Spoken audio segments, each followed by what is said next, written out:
More seniors in Singapore's future workforce. Well, that's the scenario we're working towards following recommendations from the Tripartite Workgroup on older workers. All 22 recommendations from the workgroup have been adopted, including raising retirement and re-employment ages to 65 and 70 respectively by 2030. Now, for more, we're joined in studio today by the chairman of the workgroup, Aubeck Kam. He's also the permanent secretary of the Ministry of Manpower. Thanks so much for coming in. Thank you. It's a pleasure to be here. Yeah, so firstly, the first question I suppose I have is that from the feedback that you've received from Singaporeans, are they happy, reluctant? What's the general sentiment about being able to work until you're 70? Well, actually, this has been very well received by Singaporeans. In the course of the work group's work, we spoke to many Singaporeans, in fact, 1,500 stakeholders, and many of them were workers. What they told us came up very clearly. Firstly, that they would like to have the option to work longer if they, wish to. And the second ask that they had was that they would also appreciate more opportunities to work at slightly lower work intensity. So, for example, being able to work as part-time as they grew older. And so I think the increase in the retirement age and the re-employment age, they give them exactly that. They don't compel anyone to work till 70, but it offers them an option. And so I think it's been very well received. The Prime Minister at the rally also said that in terms of the CPF withdrawal age, nothing has changed. So at age 55, you can take out some of your CPF money. And from age 65, you can start to receive monthly payouts from your CPF. So how does this all help, the Singapore's tight labour workforce, having people work till they're 70?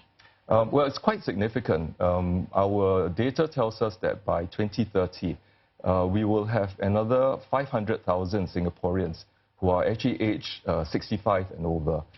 So we see this as one of the biggest demographic transitions that we will probably see in our lifetime. So the implications are huge.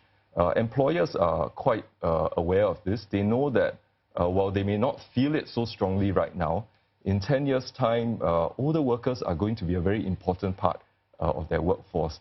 It's going to be a very important part of their recruitment strategy. And so it is actually a huge sort of trend that they need to prepare for. Now, the good news is that I think both employers and workers are increasingly ready for this notion. In the work groups consultations, we hear from workers that they're very open and very willing to reskill and to retrain for the next phase in their careers.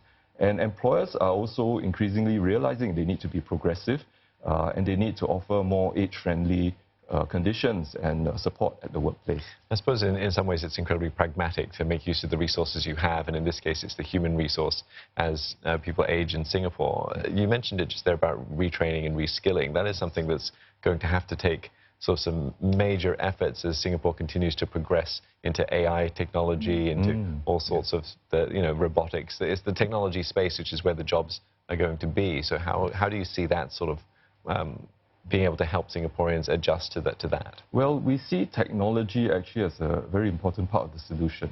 And in fact, there is nothing that would make us doubt that technologies can actually help and be very part of the solution for seniors to be well fitted into the workforce. One of the work group's recommendations for creating a more inclusive workforce and progressive workplace is really to double down on job redesign. How do we bring job redesign to the next level? That it should be transformational, not just redesigning individual tasks, but taking a look across the entire organization and say at the organization level, at the system level, what do we introduce so that as many older workers as possible can continue to work. Okay, well, thank you so much for coming in and sharing that with us. I'm sure we haven't heard the last of this, and be something we'll be having to get up to speed and continue on with the journey as well. Thank you so much. Chairman of the Tripartite Workgroup for Older Workers, Aubeck Kam.